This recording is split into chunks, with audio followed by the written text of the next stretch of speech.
Merriam-Webster defines smorgasbord as a luncheon or supper buffet offering a variety of foods and dishes. Similarly, life in and of itself is a variety of people, careers, and cultures. Join me, Matt Bingle, as we discuss how each individual became the person that they are today, and whatever else they want to talk about too. It's an open invitation, and you're invited. So come on in and grab a seat. Welcome to Bingle Smorgasbord.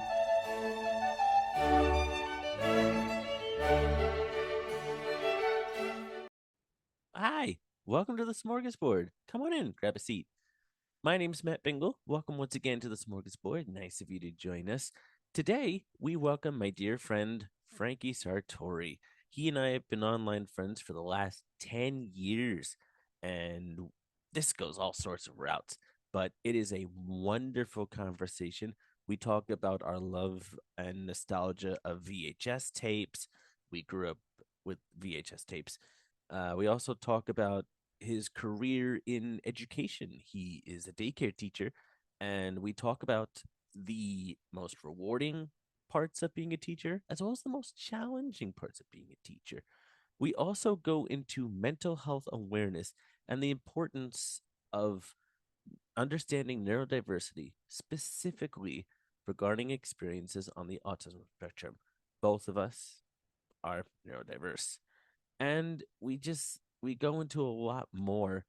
I won't spoil the rest for you, but it is a lot of fun, and I hope you enjoy this wonderful conversation with my dear friend Frankie Sartori.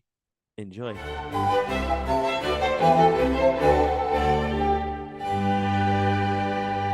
Frankie, welcome to the Smorgasbord. How you doing, man?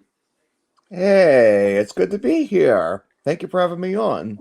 I am so delighted to have you. It's been so long since we've talked, though. It's weird. Yeah, normally I appear on your YouTube series, and I don't usually do podcasts like this, so this is going to be a new experience for me. I like this. Is this your first podcast appearance? Yes, it is. I have my own podcast, which I will gladly talk about later on in the show, but this is the Sure, first yeah. time I've actually been interviewed by somebody else, and where I'm not Sweet. my own guest, I'm someone else's guest, if that makes any sense to the viewers out there. Hey, that absolutely makes sense to me. Um, well, since you're here, you want to go ahead and introduce yourself? Gladly. I'm Frank. I am 32 years old. At least I think I am 32. I could be wrong on that. 31, 32, give or take. Potato, potato. I am what you would call a jack of all trades. I do many different things. I am a puppeteer. I am a teacher. I am a crossword puzzle fanatic. And I am just thrilled to be here with one of the greatest people in the world and being a part of a show that I think is going to take off fantastically. So far, I've been listening, and your show has been doing so well. I've loved the guests you've had so far. This is great. This was a great idea that you came up with. Thank you very much. I truly appreciate that. So, yeah, I'm. Thank you for the compliments. I truly appreciate that so much. I really do. So let's start off where you began, childhood. We're 5 years apart. Frankie was born in November of 1994, and I was born in February 2000. I missed out on the 90s. What was You childhood really like? did. I did. What was childhood like in the 90s, according to you? Tell me all about it. Well, I don't remember much. Again, I was born in 1994. That's in the midst of the 90s. Now, for you 90s folks out there, you know that the 90s was full of good stuff. That's where Full House came in, Britney Spears, Dinosaurs. I'm Oh, talking yeah. about the TV show Dinosaurs. That's a Right. throwback. Mm-hmm. Of course, we had all the video game consoles that came out, like the Game Boy, the Nintendo 64, the Sony PlayStation, the Sega Dreamcast, all that good stuff. But growing up, I really don't remember much. The only thing I really do remember, speaking of video games, the most thing I do remember is that I grew up with the PlayStation, and I grew up playing Crash Bandicoot like it was, shall I say, religiously. I'd come home from school. By the time I actually started playing video games, I was in kindergarten, so I was probably like 5 years old. I would come home from kindergarten, nothing to do. I would go into my parents' bedroom, especially on a nice summer day. They had a really nice window air conditioner. It was so nice. And I would just play Crash Bandicoot for minutes upon minutes. And the only times I didn't get to play was if I got in trouble at school or if I did something at home that I wasn't supposed to, which I was the kind of child that tried to be the good kid. Like, I try to always do the right thing. I hardly got myself into trouble because I was a sensitive person, a sensitive kid. I still am. I don't like to get in trouble. I mean, who does? Unless you're one of those types of people that does like to get in trouble, but that's another story for another time.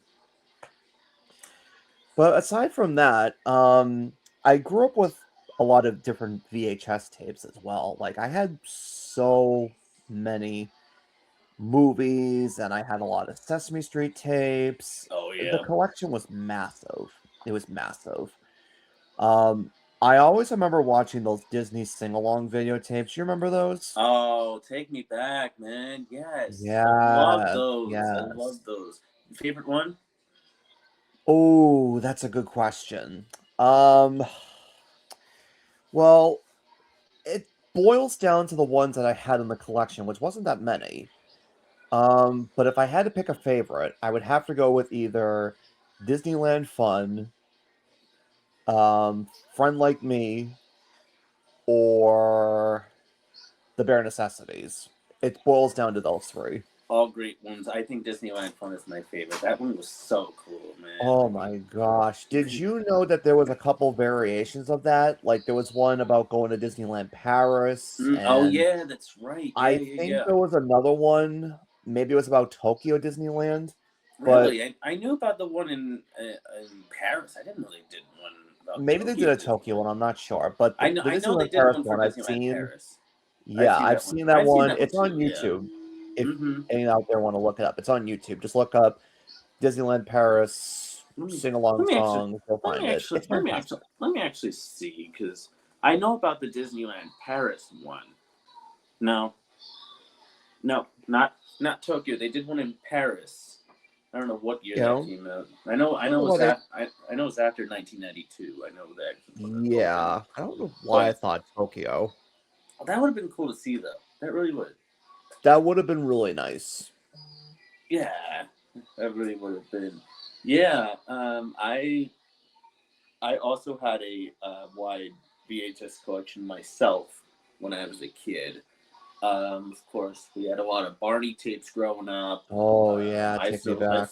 still got a couple of those. Remember those orange VHS tapes that Nick Jr. had back in the 90s? Yes. Oh my gosh. I still got some of those.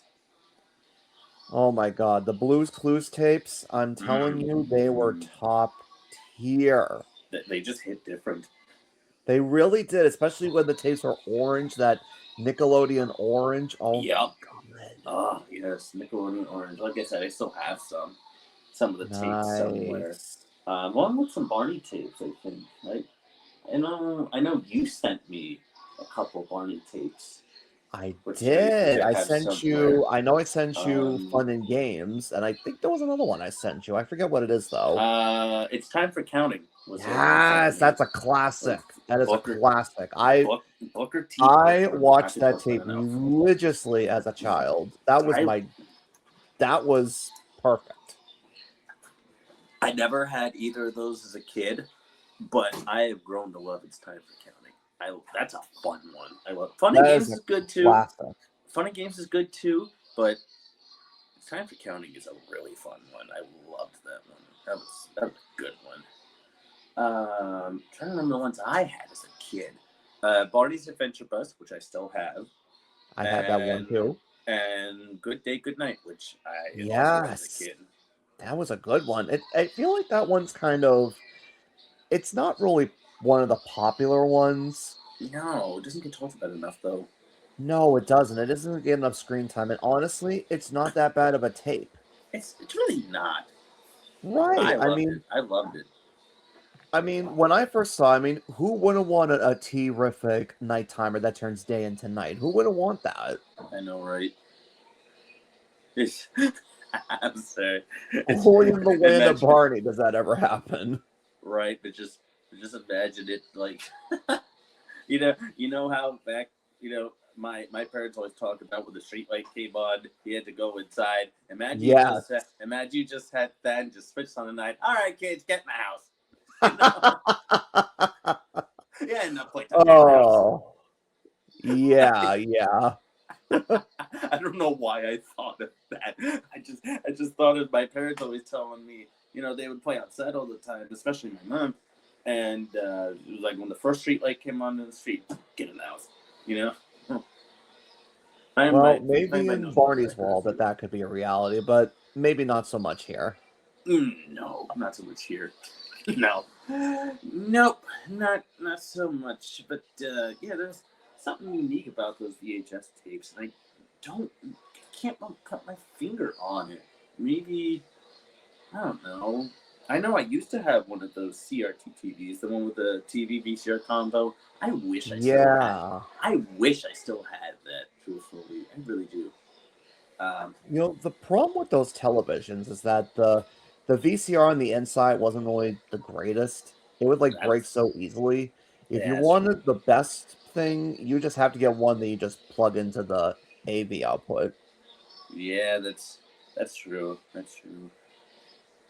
Yeah, but even then, sometimes it'd be like hit or miss. Even then, you know, Exactly. especially now. I feel like we talked in a previous episode about. I don't know if we did or not about VHS tapes. No, it was vinyl records making a huge comeback. It's like, what if VHS tapes made a huge comeback? As cool as that would be, no, we did talk about that in the previous episode. It'd be very, I don't want to say outdated, but I think, and I think it was somebody wrote about this. I'm trying to remember who, but we talked about possibly bringing VHS tapes back. How they would do it, how we would want to do it is you still put it on streaming, but you would also have the previews and stuff, and you can't skip them. Hmm. That would be kind of interesting. I I just think it wonder would work. how that would work. Because again, like you said, we've got the vinyl records that are coming back, and believe it or not, Huge comeback. cassette tapes are making a comeback too. Really? Um, but they're re-releasing like a lot of old albums onto like No, newer cassette tapes. no. Case in point, one of the cassette tapes that I own, which I probably should see if I have it somewhere at some point. I have Snoop Dogg's Doggy Style Oh on my cassette god! tape. Do you really? Yes, that's one of my. Wow! I don't usually listen to Snoop Dogg, but that's one of my favorite albums by him because there's some good songs on that tape, Wow! and I Okay, just can't find it. Like I put it somewhere, and I don't know what I did with it, but it's around that's somewhere. that's a But horrible that's like a move. recent release, and it's on a green tape, which is one of my favorite colors. Nice, nice. So I do get the whole thing about the whole VHS tapes trying to make a comeback. It will be kind of cool, but honestly, I think at this point in time, it's more like of a nostalgic thing for a lot of people. I mean, Technology-wise, it wouldn't really work either. yeah, exactly. Technology That's has probably the changed. big thing is Yeah, technology wouldn't really work. I mean, we'd all be for it. I mean, we're just talking about those orange tapes. They bring back a lot of memories, as you can tell. But I think from a technological standpoint, that would be like the big drawback. it You would know, be. unfortunately. But oh well, what can you do? Um, Yeah, technology's technology. There's nothing to do about it. and it's changed so much in the last 25 years. I mean, It really has. so much. I mean, you know, like you're older than me, but I'm gonna go with this anyway. Like back in my day, we didn't have these. Back in my day, we didn't have these thing called smartphones. We actually had the dial. not the dial phones, the rotary phones. I couldn't forget the name of it. Rotary phones. If anybody remembers that, kudos to you. Sure, Yeah, I'm you might. surprised you remember that too. You weren't even born in the generation of rotary phones. My parents do. My parents remember rotary phones. They taught me the rotary phones. So that's just the kind of thing. For me, I was kind of growing up at the tail end of the VHS era. So Yeah, we still have VHS tapes, but right. DVDs were really becoming the thing by like 2006, I think. I'm sorry, Yeah, something like that. 2006. Yeah, but it was just so satisfying putting something in a VHS tape, something in a VCR player, something about it just Hmm. so satisfying. I don't even know what it is. I haven't used mine in a while, but something about it is just like, man. So it's just so many memories of the old VHS tapes and whatnot. Um, so you're a teacher. Remind me, you're a daycare teacher, right? I am. I How long? am. How long have you been doing it? So as of 2025, I have been doing it for, let's see, 1, 2, 3, no, guess, 1, 2, 3, 4, 6 years. This Nice. year is 7 years that I've been teaching. Fantastic, fantastic. From your standpoint, what is the most rewarding thing about being a teacher, and what is the most challenging thing about being a teacher? Oh, that's a really good question. And that's a question I feel like a lot of teachers get asked. Oh yeah. Um, for the most rewarding part of the job, I would say it's seeing a child achieve a milestone that they haven't milestoned before. Whether that be when they're just a tiny baby and they start taking their first steps and they start to walk. And if you're that teacher, if you're an infant teacher, and if you're experiencing that, if you're the reason why that child starts to walk, then that's just the greatest feeling ever. I bet. Or if a preschooler, you teach them how to tie their shoes and they do it all by themselves. It's little things like that, the little joys that stuff like that happens, that it just brings you so it's very rewarding. It's very heartwarming. The challenging aspect of things with being a teacher is the fact that you have so many different personalities. You got kids that they are like little Mozarts, or you might have a kid that's like the Tasmanian devil, just all over the place and Yep. just raises Cain every single day. Princess Kate. You never heard that phrase, raises Cain? No, I've never heard that phrase before. Well, if you watch some old Bob Ross episodes, sometimes when he Mm. beats his brush, sometimes he'll say, just raise Cain. Oh, I always thought it was just beat the devil out of it, but that works too. Nah, he said raise Cain a couple of times. Oh, okay. Maybe it's the early episodes. I don't know.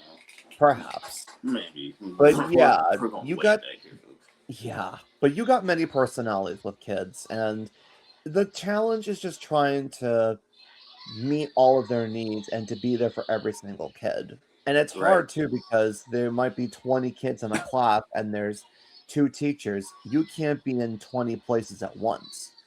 So No. some kids might be getting more than other kids are, and that's where it gets kind of hard. Right. But I have been doing this for almost 7 years, and I never thought I would do it. Fun fact for you folks listening and watching at home: this guy over here, meaning me, I actually wanted to be a chef before I got into this whole teaching shtick. Really? I didn't know that. Yeah, so a little Wow. backstory. So when I was in high school, I went to what's called a vocational school. Okay, Mm. and for those who don't know what that is, it's a high school that has vocational programs for different career fields. So you might have one for teaching, you might have one for auto repair, you might have one for nursing, you might have one for cosmetology. And what the students get to do is they get to pick which programs they want to explore. And if they're lucky, they'll get to explore them. So, me being the one who likes food and liking to eat, I decided to go with culinary because I figured that's one of the biggest fields out there. Chefs make a lot of money. Oh yeah. It's a great career. Now, at my high school, there was a restaurant that actually served the public, Mm. and the students would take on different roles of the kitchen, whether you're chopping vegetables or you're taking orders or you're waiting on customers, whatever the case is. So, my case, I think I was waiting on a customer, and what the waiters did was they go to a table and then they'd serve the customer water. They would have them in like ice water in like pitchers. Mm-hmm. Now, this is where the story gets kind of interesting. I ended up accidentally spilling water on some old guy's hat, and I don't remember how I did it. I don't know if I was nervous or what. The guy wasn't mad, but that's all I remember is that I just accidentally poured water on this old geezer's hat, and I said to Oh myself, "Nope, no. that's it. I can't do this. I can't." So then I Oh. ended up getting to explore the teaching program there, and I thought to myself, wait a minute. This can't be my path. This can't be God's chosen path for me. But after the first couple of days, I said to myself, I could do this. It's not traditional, but I could do this. So when it came time to pick our top 3 programs, usually if you were lucky, if there was space, you'd get your first choice. And I put teaching as my first choice, and I got in. And as they say, the rest is history. Oh, that's really cool. What did you put for the other two, if you don't mind me asking, if you remember? Honestly, I don't remember. Oh, I that's don't think fine. I put culinary down. Mm. The other programs that I explored that I can think of, one of them was electronics, which that was Ooh, very interesting. that sounds interesting. Yeah. It wasn't really my favorite thing because I really couldn't get the whole thing down with like electronic things and how things work and things like that. Nah. Um, but maybe I put that down. I don't remember. The other stuff I explored, like I explored metal fabrication, I think. Hmm. Um, there was one program I did explore that required you to solder stuff. That might have been electronics. That might have been electronics. That sounds about right. Yeah, you do a lot of soldering with Yeah. that. Yep. But honestly, I don't remember the rest of them. No, All I know that's is I just fine. put teaching down as my first choice and I got in. And as they say, the rest is history. There you go. There you go. The rest is history. Yeah, it's interesting because I kind of have a similar story to how I started my puppetry. If you remember, I went to college for accounting. I had always been big on numbers. When I had gone to college for accounting, but in 2020, I had won a $50 Amazon gift card giveaway, and um, I had won it, and I'm like, you know what? Let me try my hand in puppetry because I ain't been a fan of puppetry for years, and hence this guy came along. Hi, Hey, there he hey, is. Frankie, how you doing, my friend? How you doing? I'm great. I'm great. It's good to see you. This is I'll up be good to honest, I see you. was not expecting you to come out. I was I not was expecting that at all. I was not expecting, like, you know what?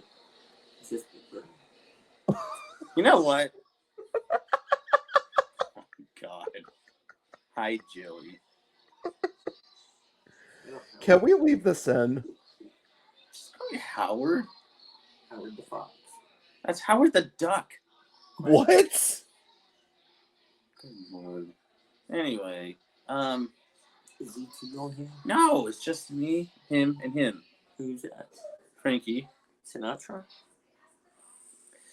I Is this how the rest of the episode is gonna go? hope not. That's my cousin Joey, by the way, for those of you curious. My name's Jose. You know what? This is Marty Monster. Hi, how you doing? He was my first puppet, and I had just gotten into puppetry live streams. I was doing them on Instagram at the time, and Marty just became a hit, and he's become my most popular puppet. He's built by Silly Puppets, but we are hoping to get him an upgrade. If not the end of this year, then definitely early next year. So be on the lookout. I might change. I'm still going to be the same lovable monster I've always been, just with a little bit of changes physically. Well, in the words of Francois Clemens, who you interviewed on Jake's show, that's your Yes, baby. that is my baby. Can I just give a shout out to Jake's show, by the way? Yes, let's give a It's quick shout out to Jake's Happy Nostalgia show. I guess I'll explain. I was a co-host on that show for 3 years, and I got to tell you, it was the best years I've ever had. Podcasting. I got to meet so many amazing people. I got to connect with so many people. I was actually watching an episode the other night with who was it? Donna Kimball. Oh, Donna Kimball, I love her.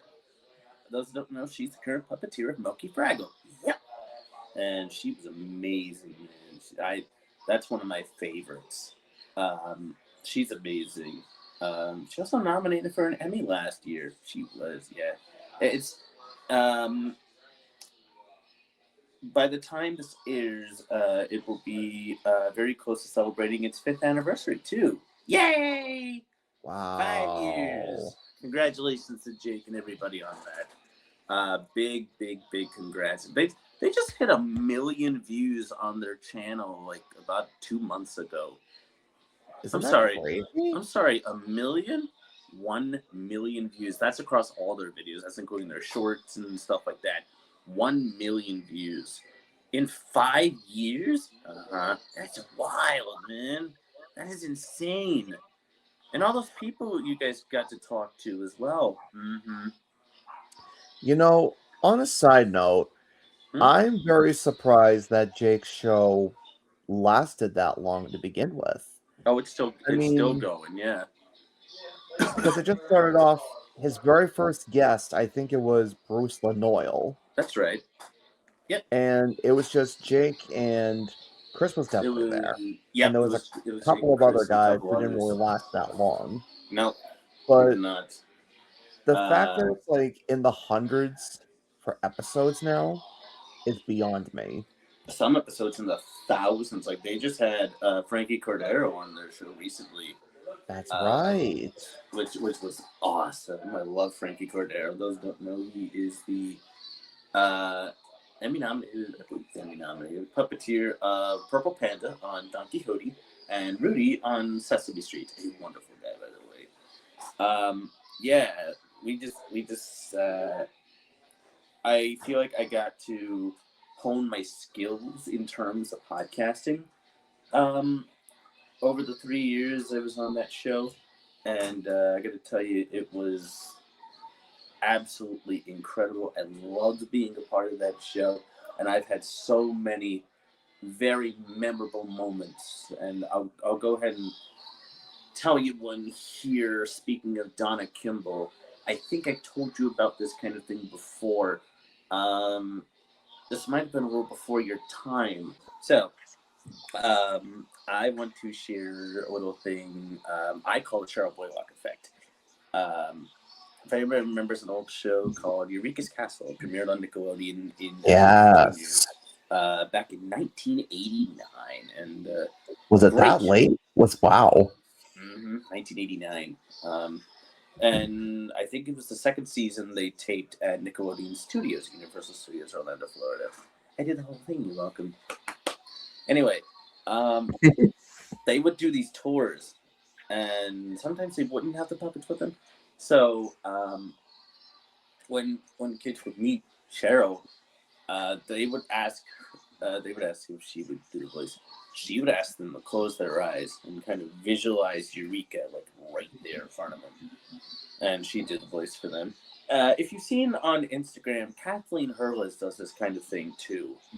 She's done it more recently when she appears at Comic Cons and stuff like that. It is so awesome.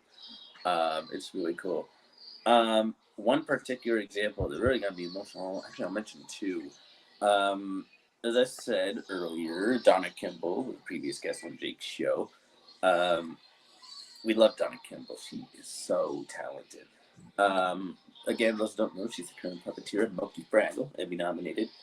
and we had her on in 2024. Coincidentally enough, the day we taped that episode was the same day that season two's date for Fraggle Rock Back to the Rock was announced, and Hmm. she had no idea about the date until we told her. She was like, "Really? That's news to me." So cool. Um, because it was news to her. And one of us asked, because legally speaking, they couldn't have the puppets with them. Obviously, we wanted the puppets. We'd in this case had to go through Henson for that kind of thing. So they would Yes, do of the, so they course. so they do the voice just fine. And I was the one who asked, "Is it fine if we can hear a little bit of Moki?" And obviously I closed my eyes, and she was like, "Oh, sure." Oh, I forgot what it was verbatim, but it was like, I really like the way that Moki just kind of, she's pretty recent, but I really like the way that Moki kind of meditates to children. And then Donna noticed me closing my eyes, and as Moki said, "Man, I see you closing your eyes. It's big the vision eyes, Moki." Oh my And gosh. Chris was like, "I think he's getting emotional." And during that, Moki referred to me as silly creature Matt, which was like, "Oh my god, I'm honored." I'm like, "Oh my god, I'm so honored." Moki just referred to me as silly creature Matt. I can die happy now. Like, That should have been the name of this podcast. It should have been Silly Creature Match Smorgasbord.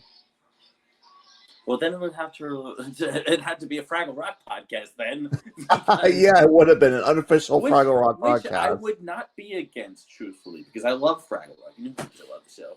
Um, And another one, speaking of, was John Tartaglia, who's one of my favorite guests we ever had on the show. He is That a one took legend. that one took so long because that was the year of the SAG-AFTRA strike that happened a couple years ago. That took like almost a year. Not to mention John Tartaglia is like so busy with like everything. But that was also the year the SAG-AFTRA strike happened. That was fun. That completely threw everything for a loop. But Mm. yeah, it was. Jake was the one that asked if is it man we can hear a little bit of Gobo, and Jake knew I would get emotional. He had actually made a message a couple years back. Like, how long you been a fan? 8. I think at the time it was 16 years, maybe. But no, it was earlier than that. But anyway, he did Gobo's voice, and I got quite emotional. Um, I can only imagine. Oh, it was beautiful. It's the visualization of the character right there, and me being a Fraggle fan, that kind of hit me in the feels. Um, It's just like me when I met Noel MacNeal through GalaxyCon Live I back love when they were still Noel. doing that stuff. I love Noel. The first time I met him when he pulled out Bear for the picture, I had no idea that he was going to do it. Oh my The person who god. was running the thing said, "Okay, we're going to take the picture now. 3, 2, 1." He pulled out Bear, and I just Oh, had a giant grin on my face. I'm like, oh, "Oh my god, he actually brought out Bear. That's crazy." oh. And I and And I'm then, sure and I'm sure you saw the video. I think it was that year, the whole graduation video. Do you remember that? yes, I do remember that. Oh my god, That that was was like beautiful. powerful for me. That That was was powerful. beautiful. Oh my god. There was another famous person who I met through GalaxyCon Live who gave me the similar feels, and that was Jim Cummings. As we all know, he's the voice of Winnie the Pooh, Yes. Darkwing Duck, Tigger. Um, and Icon. the first time I met him, he was talking about how he worked for Dumbo Circus, which was another show on the Disney Channel, and he That's a actually did the voice. throwback. Oh my He did. god. He was the one that performed Dumbo, and he did the voice that he used for Dumbo. Oh, I And didn't know that was him as Dumbo. That's I awesome. think it was him. Yeah, he was Oh Dumbo. wow. No, that is a real throwback.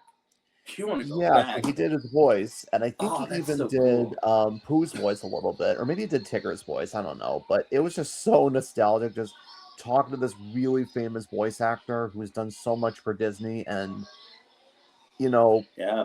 when he got the role for Pooh for New Adventures, I was like, wow, this was like my childhood. Like I loved that cartoon growing up. That was like one of It my was great. go-tos. It was it was great. Yeah. Trying to think of some other examples of guests we've had on Jake's show over the years. I mean, it's coming up on 5 years. Carmen Allsbar. Yes. Oh my God, she's probably my favorite guest we have at home. Then again, that could change upon the day, but let me tell you folks something. Carmen is one of the sweetest people ever. Those who don't know, she is the Emmy nominated puppeteer of Rosita on Sesame Street. She began her uh, in 1991. What are you doing? Listen, I love Rosita. She's my all time favorite Sesame Street Muppet. That's it? Yep, that's it. Okay. Okay. I guess that's all the monster has to say about that. No, no, yeah. Sometimes I have my puppets with me during those, but that kind of died out. But it was just so cool talking to Carmen, and she's been the sweetest. I don't know if you can see this card back here, the 25 birthday card back here. Our friend Alex Arrigo made for me for my birthday. Once again, might I add, that is all handmade. I'll put the thing up on the screen there. You can't really tell from here, but you got Rosita, you got Gobo, you got Moki, you got Telly. Um, and I scanned it and emailed it to Carmen because we've been in touch after that. And she said thank you for scanning this birthday card and sending it to me. I'm so happy to see Rosita celebrating your 25th birthday. And I told her, you know, it was my 25th, and that was such a big deal for me, being 25 and all. I told her, you know, just simply thank you and Rosita for being such a big part of my life. You know, she had replied to that with, thank you for the kind words. I love what I do. And if it reaches people as incredible as you, then I'm happy. And all these years of hard work are so worth it. I'm not gonna lie to you. I cried. I cried because like she's been Rosita since 1991, and she's one of my favorites. And I'm trying to tear up as I think about it. It hits you in the feels when somebody of that caliber recognizes you, not just as a peer but as a person. It's the best feeling in the world. It really is. It Um, really is. So you know, I'm trying not to cry as I talk about that here, but yeah, I mean, favorites change upon the day because there were so many amazing guests during my time, and they're still getting amazing guests. Again, Frankie Cordero, for example, just recently. I think what was another one of the recent ones? Lana Whittington, I think, was another recent one that they had too. I'm forgetting what season she was on Barney. It's blanking on me right now. Sorry, I'm not sure. sorry, Jake. Sorry, Jake, if you're listening to this episode right now. um, she was Jill in season 6. That's right. Yeah, so that was really cool. They had her on. That was really cool. Um, now, now switching gears for a sec, going back to teaching. You're a daycare teacher. Have you done like traditional teaching at all? So, in the sense of like a public school, Yeah. no. But No. Would you want um to? at some point maybe. It's funny you actually bring that up because when I was in college, we had to do something called internship, Oh yeah. meaning we had to spend a good amount of hours in a actual classroom, and we were, a student, so we were still learning how things go. Student Now, teachers. this was when I was in community college. I was getting ready to get my associate's degree. I had one more internship I had to do there, and I had to do either an infant toddler classroom or kindergarten in like a public school setting. Mm-hmm. I went to my professor and I begged her, please, please, no infant toddler. Give me kindergarten. And she said, all right, I will give you kindergarten. But let me tell you something. Oh. And to all the folks out there listening, this story is going to hit you right in the feels. I promise Oh. you. Okay. The kindergarten that I got placed in, the public school that I got placed in, it's in an inner city, and most of the student population are African American children. Mm-hmm. And at first, I was like kind of nervous because, again, this was the inner city. It's a lot of crime happens there, and a Right. lot of kids who just need that teacher to kind of guide them through life's little struggles. Mm-hmm. And walking into that classroom on day one, it was just a whole new world for me. But it was probably one of the best experiences I have ever had. How so? Well, it was just very, very different. It was different from what I was used to. See, I wasn't used to a setting like that. Now, mind you, back in college, I didn't have a car.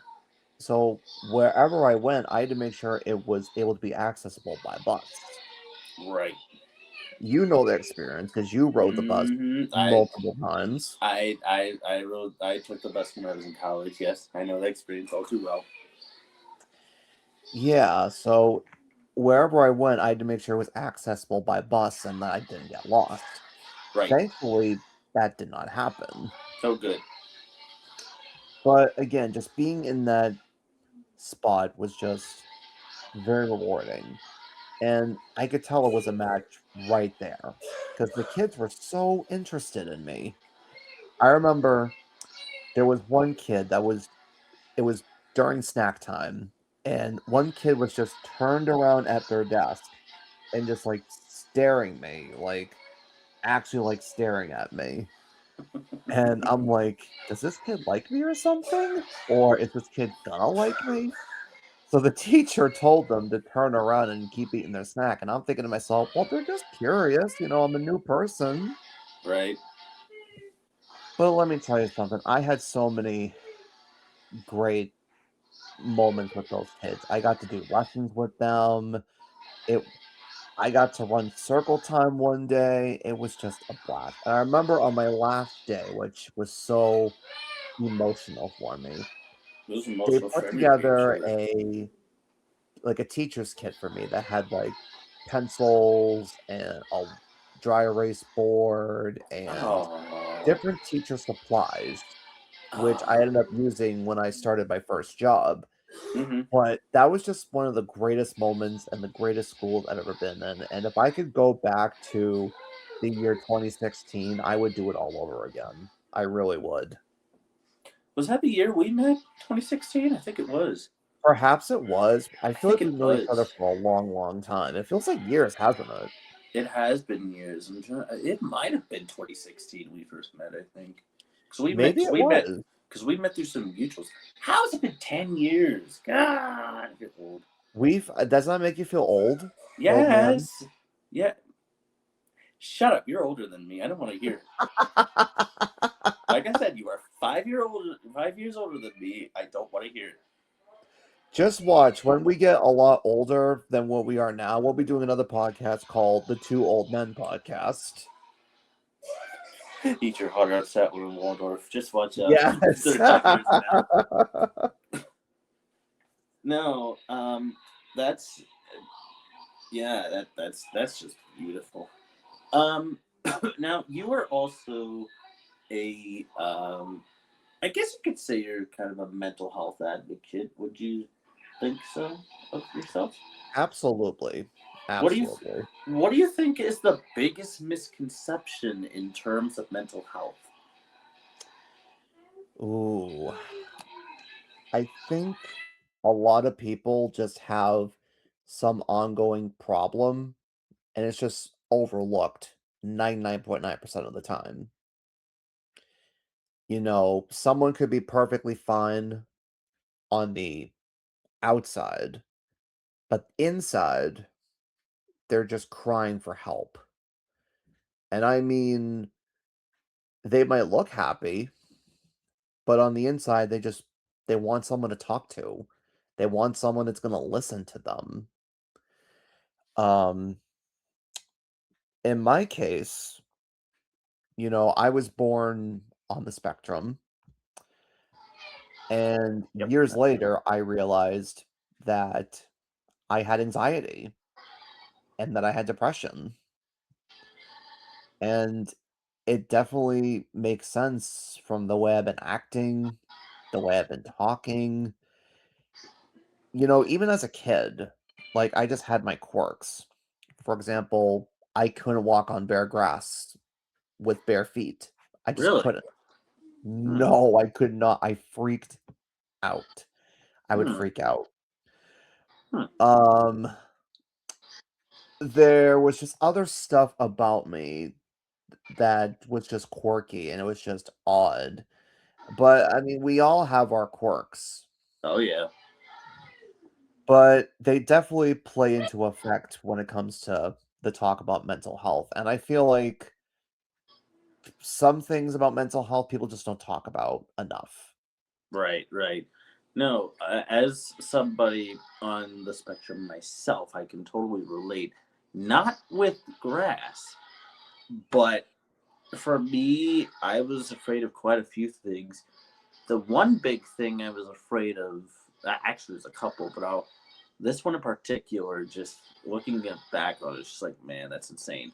Balloons. I hated balloons back then. Balloons. Yeah, because when they popped, it would have that startle reflex.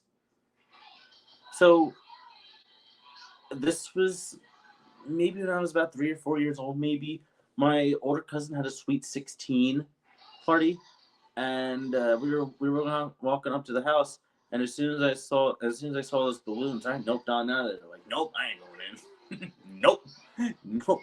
My my uncle had to take me all the way to the side to go inside the back of the house just so I wouldn't see those damn balloons. It was nuts. I'm like, wait, I did that? Wow. It was crazy. It was crazy. Some of the things were crowds, uh, Mhm. loud noises like balloons, and shockingly, Mhm. mascots. I guess because they were so tall, you know.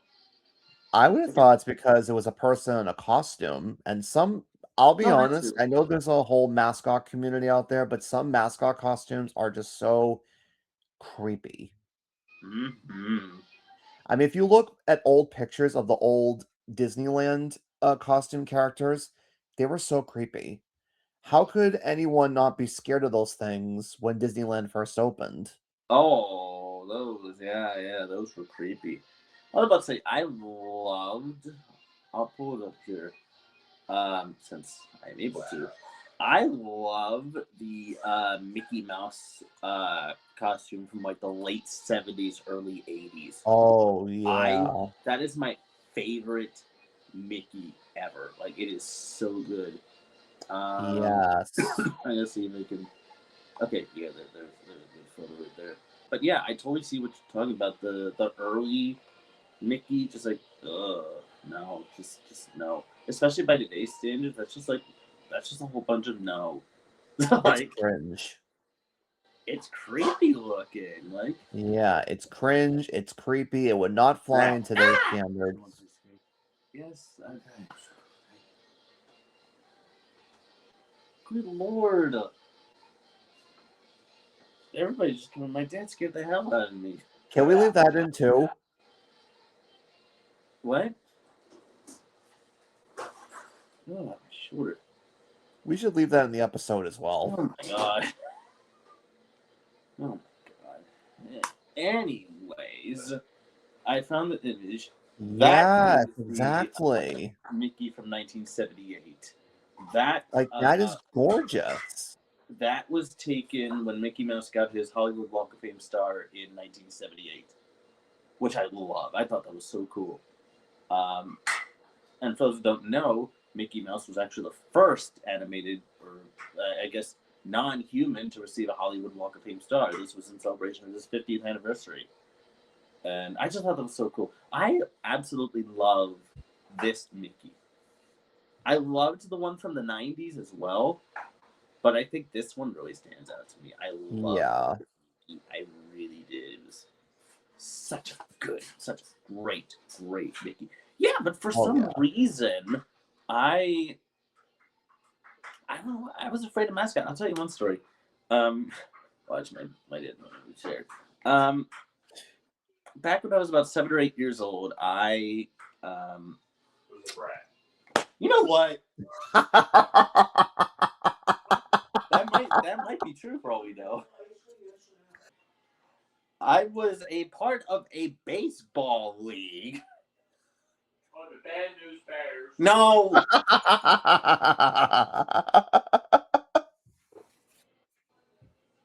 Help me.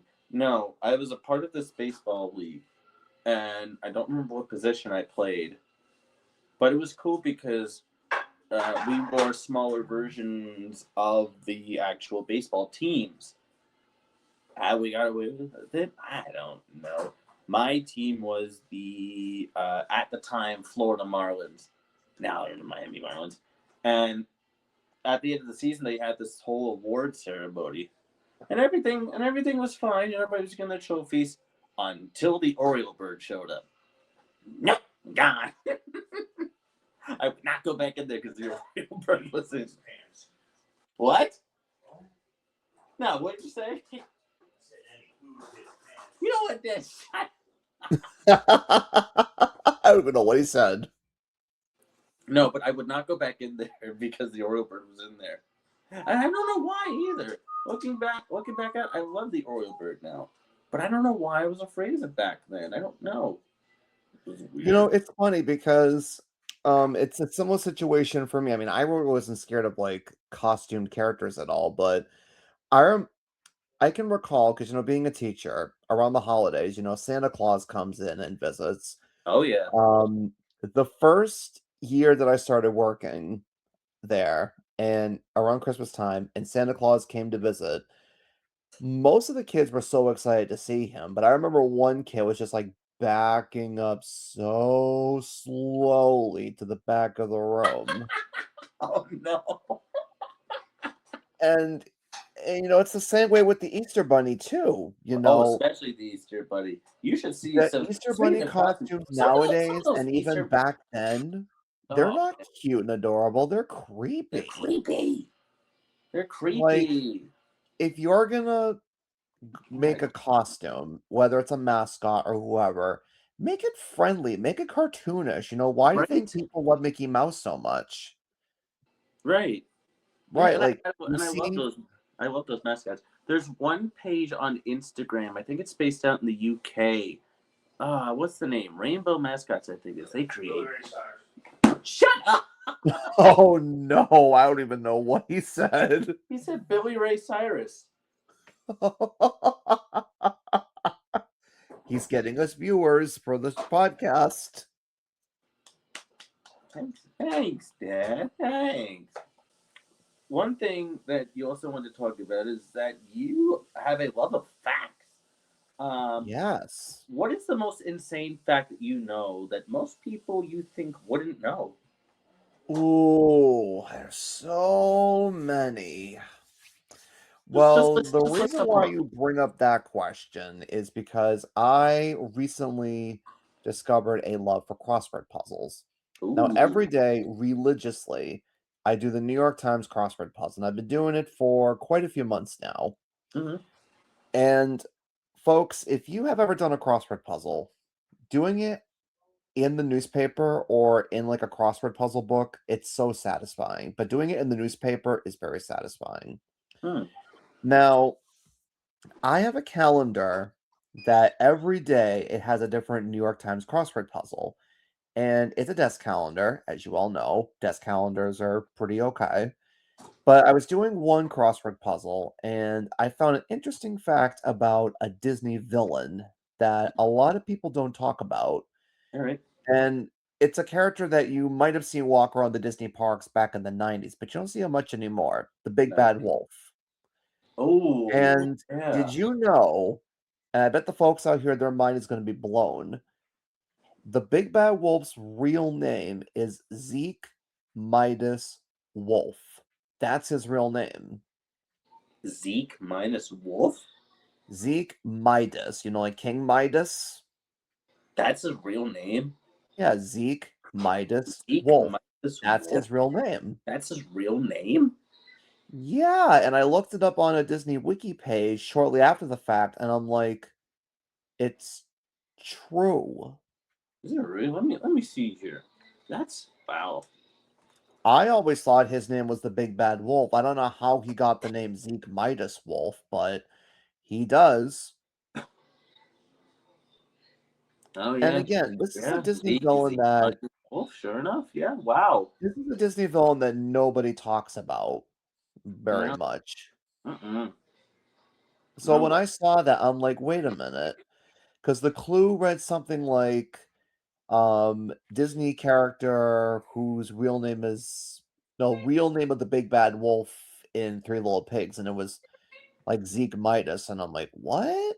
This can't be real. I thought his name was just the Big Bad Wolf. No. Guess not.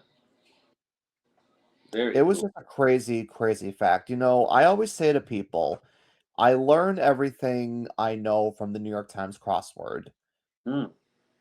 Like I learned about that about the Big Bad Wolf, and then there was a few other interesting facts. I can't remember what they are off the top of my head, but I always find out something new from doing the crossword puzzle. And really, a crossword puzzle is based on facts. There's trivia involved, but there's also facts too. Right. And you might learn something that you never even knew. Yeah. Like, you might learn that there is an alternative. There's a three-letter term that means multiple things. Like that, it's a term in baseball. It's a laundry detergent. Why? It's a period in history. I call it's era. How? Um, try. Set. What So. No set. No sets in tennis. I think. is he? Is are we naming like three-letter words all of He's a literally sudden? saying three-letter words. Why? How? Set. Try. Pizza. I'm surprised he didn't say Why? who. What was that word anyway? The word was era. Oh, yep. It's a Yep. baseball ER, term. It's a period in ERA, history. baseball, It's a laundry history. detergent. Beer laundry detergent. I don't think I've heard of that one. It is a laundry detergent, believe it or not. There you go. Now you folks learned something new today. Hooray! Good job. And see, that's why I like this podcast too, because you'll learn so much about somebody or something. That's Exactly. that. It's like you get to deep dive down into a person. Like when I listened to Andy's episode, they Mhm. went so deep. Like just hearing Anything. that conversation, it was just amazing. Oh yeah, it's great. It was great. Um, yeah. So I asked all these questions about you, and yeah, we've known each other for the better part of what 10 years, I guess. Do you have any questions for me? Is there anything you've always wanted to know about me? Well, there is one thing I've always wanted to know. Sure. You're probably gonna kill me for this, Chances are I will. but what is your favorite kind of pie? Because there's all different kinds of pie. You know There's what? cherry pie, banana pie, blueberry pie, apple pie, peach pie. I used to like you until about 30 seconds ago. We have had this running gag for so long, and it actually started out with my dad. I don't know. I'm trying to remember how this started. Um, it was years and years and years ago, maybe about, I don't know, maybe 7 or 8 years ago. We were on a call one night with some friends. All of a sudden, you hear my dad scream out, "Hi!" And it's just, I remember I, I that. think, I think that's how it started. I'll have to go back and verify it here, but I think that's how it started, and it just rolled along ever since. I think, um, yeah, that's how that came to be. Unfortunately for me, great for the rest of them, not for me. On a side note, folks who are listening at home, there's going to be a book coming out soon about dad stories. Look for it in your local bookstore. One day, one day there will be. One day there will be. Secretly, it's coming out soon. Secretly, yes. Oh yeah. Okay, so it was June 2019. That's what it was. Okay, again, I literally have a document here. My mom asked, "Why are all these books here?" I said, "Because my dad told me to." He said, "No, I did not. Stop blaming everything on me." What do you mean, stop blaming everything on me? This went on for about 30 seconds, and you're blaming everything on me. Dad, you're blaming everything on me. I don't want to hear it. Bye. That's how that. He held that for 10 seconds while I was on Discord with the mic unmuted, nonetheless. So as mom and dad were going to bed, I asked Dad, "So what is it with you and pie?" He said, "When you get older, I'll tell you about the pie." Oh. That's my dad for you, folks. I could do an entire episode just about stories about my dad. Maybe you should do an episode on the show where you just dedicate to talking about stories like that. Yeah, that's what I was thinking. Yeah, because believe me, we've got a lot. There's a bunch. There's a bunch I want to say, but I don't want to get us canceled. just like the quotes in the roundtable episodes, I'm gonna call it. There's a lot of stuff my dad says. I don't want to get us canceled. You know. Oh no. um. God, what's one I can actually say? Oh, so last October, my parents went on a trip to the Dominican Republic. It was for my dad's birthday, a little bit before my dad's birthday, Dominican and I was, Republic. yeah, and I was stepping up, taking care of my brother, right? And my dad was like, "I'm proud of you for stepping up. You're doing a great job." I said, "I'm doing the best I can." My dad said, "No, you really are doing a great job. So great, in fact, we're gonna take a trip next weekend too." Oh.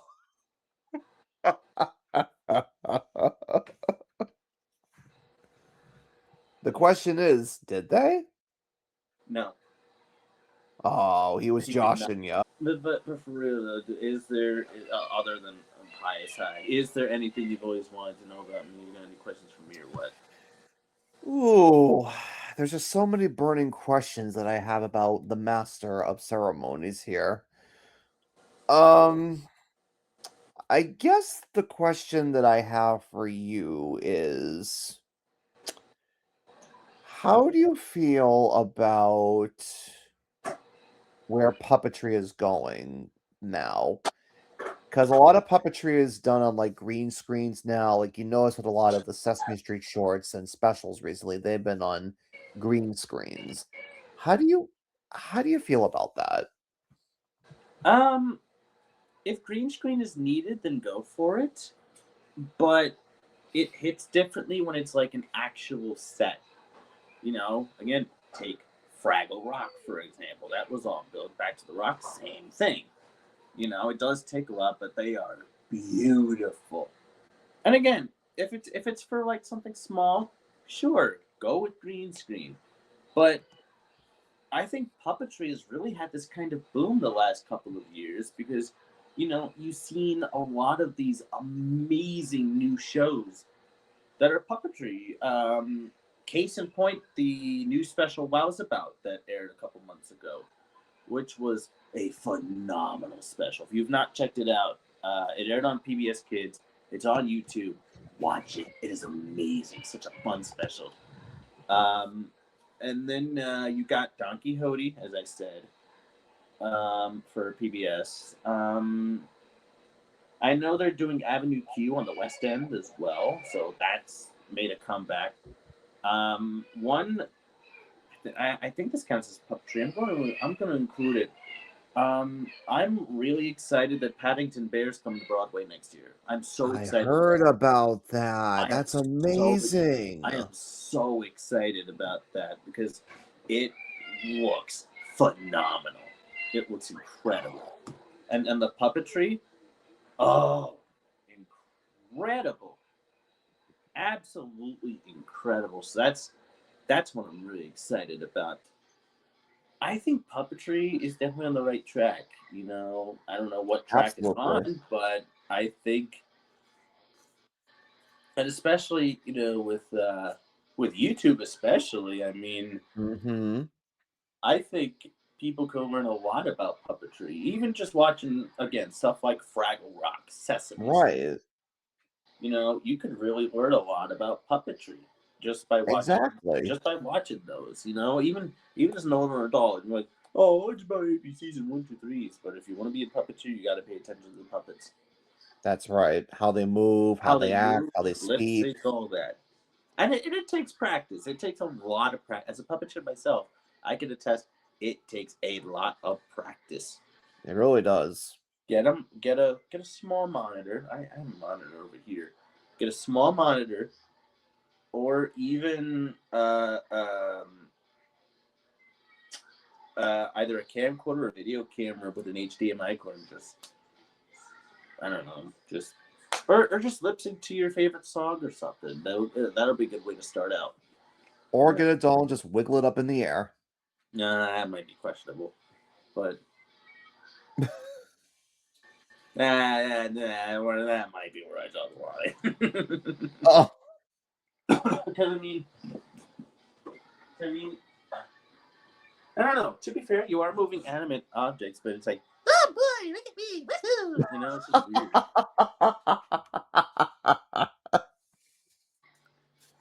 I don't know. I don't know why I brought my Moki plush into this, but I mean, it'll get views. this is the Little Tykes Moki, by the way. Oh, it's so cute. I love my Moki. She's one of my favorite Fraggles. Um, yeah. I don't know if I have anything else after all this. Ugh. Yeah. I lost my train of thought. I don't care. Um, Frankie, thank you so much for being here, man. I cannot tell you how fun it was having you here, and the conversations I really, really liked. I appreciate you reaching out and being a guest on this show. You're more than welcome to come back. Yeah, this has been a great experience. And, you're doing fantastic with the show. Keep Thank it you. up. This Thank you so show is much. going to go places. I promise you. Oh, I believe And it. I would like to come back at some time. I think that'd be a lot of fun. There's more stories I have yet to tell, Oh yeah. and I'm sure your audience will be looking forward to that. Oh, I'm sure we will, as am I. Thanks again, Frankie. Really appreciate it. Thank you. That's all for now. Hope you got your fill. Join us next week for another fun-filled, enchanting, and exciting episode of English Smorgasbord. Thanks for visiting. So long.